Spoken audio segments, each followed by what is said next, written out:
1992, the world met in Rio to discuss the fate of planet Earth. The non-governmental organizations came together with the hopes of deciding specific agreements.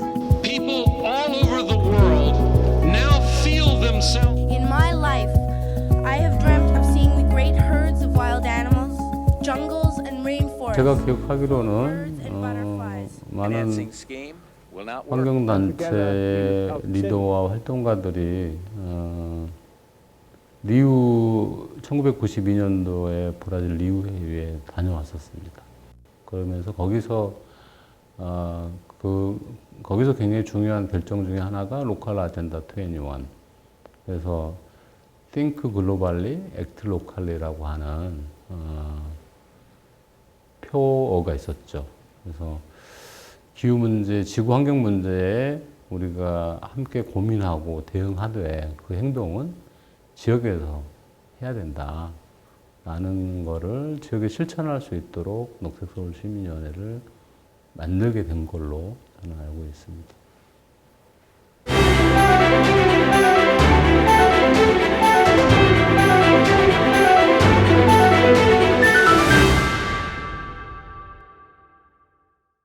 (5.16) 이후에 지방자치가 중단이 돼 있었어요. 근데 1995년에 지방자치가 이제 되살아나면서 각 지자체의 장을 그 주민들이 직접 선거로 뽑게 되는 이제 그런 일이 95년에 벌어지게 됩니다. 결코 꾸미거나 과장하지 않는 정말 진실한 분, 바로 조순 선생님이죠.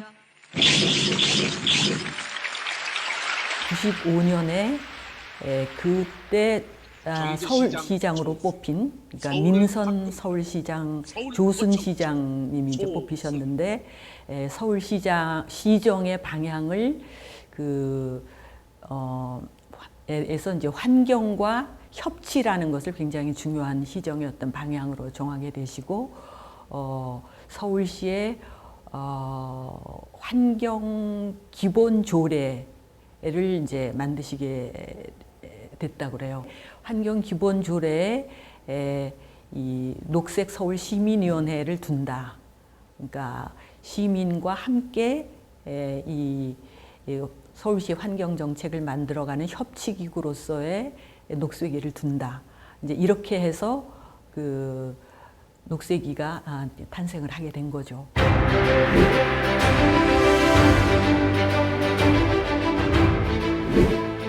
리우 회의에서 채택된 문서 중에 하나가 어제 20일이라고 있습니다. 어제 20일. 어제 20일에 28장이 지방정부 주제인데요. 그 어제 28장이 지방의 지시에 근거가 되는 문서지 않습니까? 그래서 리우 회의의 결과에 근거해서 서울의 지시비를 만들기 시작한 거죠.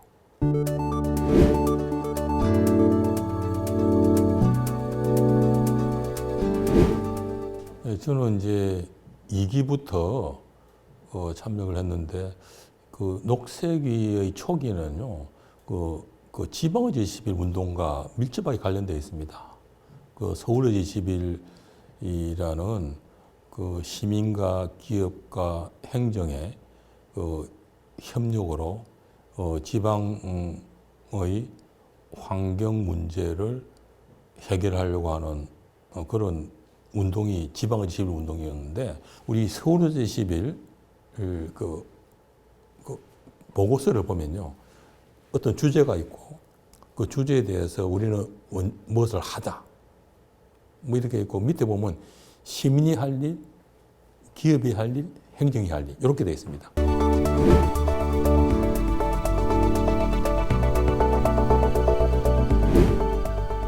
녹색위의 작동 시스템 중에서 굉장히 좋았던 게 위원회 구조가 있고 그 위원회도 근데 뭐 일방적으로 전문가나 행정이 정한 게 아니라 실제 활동하는 환경활동가들, 그다음에 전문가들, 행정이 같이 모여가지고 의제를 만들어내고 그 의제를 실천할 수 있는 공모 사업을 저희가 가지고 있었다는 게 되게 매력적인 시스템입니다. 또 새로운 의제들을 발굴하고 하고 그거를 이슈화시키고 현장에서 그게 실천하도록 해나가는 이 구조를 꾸준히 풀었던 게 그 그게 저는 녹색이 가장 큰 성과가 아닐까?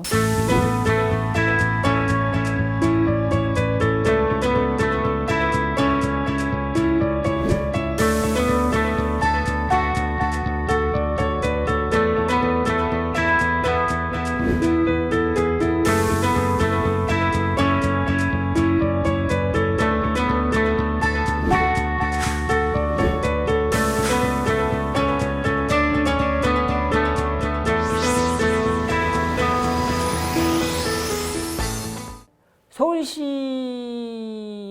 지속가능성 평가라고 얘기하는 거는 뭐냐면, 그러니까 이러저런 개발 사업을 하잖아요. 그러니까 뭐냐면 크게 건물을 짓거나 내지는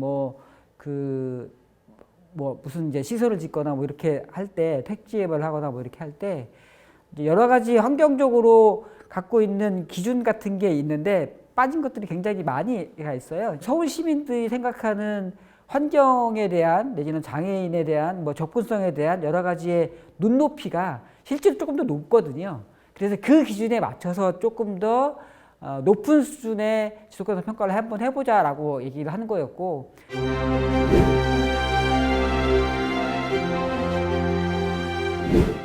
2015년에 제가 이제 녹색위원장 된 그 해인데,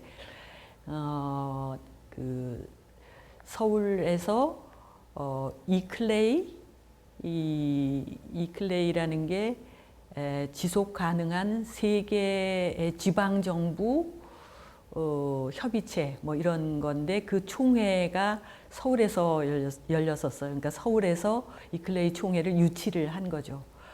각국의 시장님과 주지사, 도지사 이런 분들이 이제 회의를 하는 것과 같이 병행해서 시민사회 포럼을 하는데, 시민사회 포럼에서 서울의 약속, 기후변화 대응을 위한 서울의 약속이라는 것을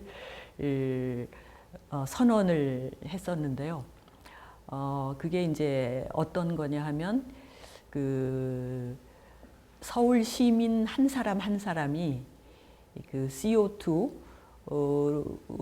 1톤씩 2010년까지 절약을 하겠다, 감축을 하겠다. 그래서 모두 2020년까지 1천만 톤의 CO2 배출가스를 감축을 하겠다. 이제 이런 약속을 세계에 대고 하게 된 이제 그런 셈이죠. 온실가스 감축은 서울시 행정만 하는 게 아니고 시민들의 참여가 필요한데, 시민들과 논의가 없이 어떻게 갑자기 그런 거를 발표를 하냐. 그래서 이제 그때 당시에 이제 그거를 서울시에 다시 건의를 드렸고, 이거는 단순한 행정 계획이 아니라 시민들과 함께 만드는 걸로 틀을 같이 다시 짜야 된다. 시민과 함께하는 계획으로 녹색이 위원들이 같이 만든 계획으로 만들었죠. 그다음에 중요한 거는 이게 이클레이 세계총회에 서울시장님이 그냥 발표하는 걸로 끝나면 안 된다. 그래서 녹색 당시에 시민과 함께 약속을 만들었던 했던 녹색이하고 원전 하나 줄이기 실행위원회가 우리가 1년에 한 번, 2년에 한 번씩 서울의 약속이 얼마나 진행되고 있는지를 평가하고 모니터링 하겠다.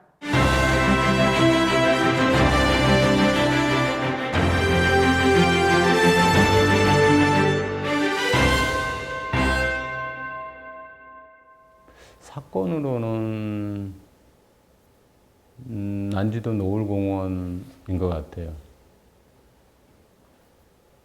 난지도 노을공원에 골프장 만들어지고, 그러면서 제 앞 기수에서 모든 위원들이 사퇴를 하게 되거든요. 모든 위원들은 아니지만 꽤 많은 분들이 난지도 노을공원을 공원화하지 않고 골프장으로 간 거에 대해서 강력하게 항의하고, 최열 대표님, 문국현 대표님 이런 분들이 다 사퇴합니다. 대부분 다 사퇴를 하셨던 분들이 시민단체에서의 어떤 자연환경 보전, 그리고 시민들이 공유를 해야 되는, 이게 공유 공간들은 시민들의 공간이어야 된다라는 어떤 그런 가치들을 갖고 계신 단체분들이 많으셨거든요.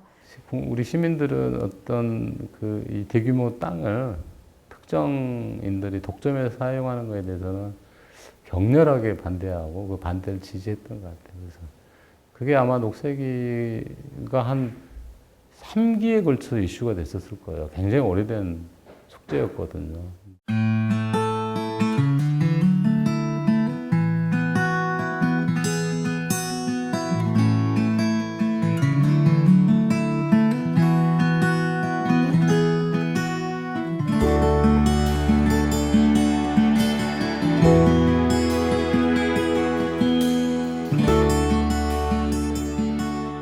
청계천 복원에 반대하는 시위를 벌였습니다. 청계천 상가연합회 소속 상인 1000여 명은 오늘 서울 청계천 일대에서 거리 집회를 열고 서울시가 상인들에게 청계천 복원 사업을 이명박 시장이 발표했을 때도 녹색이 위원들이 청계천 복원에 대해서 총론에는 찬성한다. 대신에 복원하는 방법론, 강론에 대해서는 이견이 있다라고 하는 의견을 여러 차례 줬는데 결과적으로는 시에서 이제 그걸 하나도 받아들이지 않아서 청계천 복원이 생태적이지 아니다는 거죠. 겉으로 보기에는 그러지만 이 복원이 잘못된 방향으로 복원되고 있다는 게 녹색의 주장이었거든요. 생태 하천으로 복원을 해야지. 왜? 저 밑에 있는 하루에 있는 하수 처리장에서 정수된 물을 모터로 끌어와서 다시 돌리는 이것이 과연 생태적이냐 그런 문제 얘기를 하죠. 그리고 이제 그 하천 복원된 하천 옆에 이제 이렇게 벽을 치지 않습니까? 그런 등등 여러 가지. 그러니까 하나하나 조금 더 생태 친화적인 복원이 가능할 텐데 그냥 짧은 시기에 의견을 수렴하지 않고 일방적으로 처리하는 이건 아니다 하는 문제 제기를 하고 녹색이는 행정이 그냥 시민과 이해관계자의 의견을 수렴하지 않고 그냥 일사천리로 막 뛰어가려고 할 때 잠깐 다시 생각해 보자고 걸어갑시다.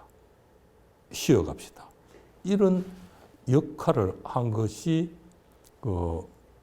우리 녹색 서울 시민의 역할이 아니었나. 근본적으로 녹색시민위원회는 시민들의 모임 또 어떤 정책 결정하는 모임이 아니라 함께 의견을 나누는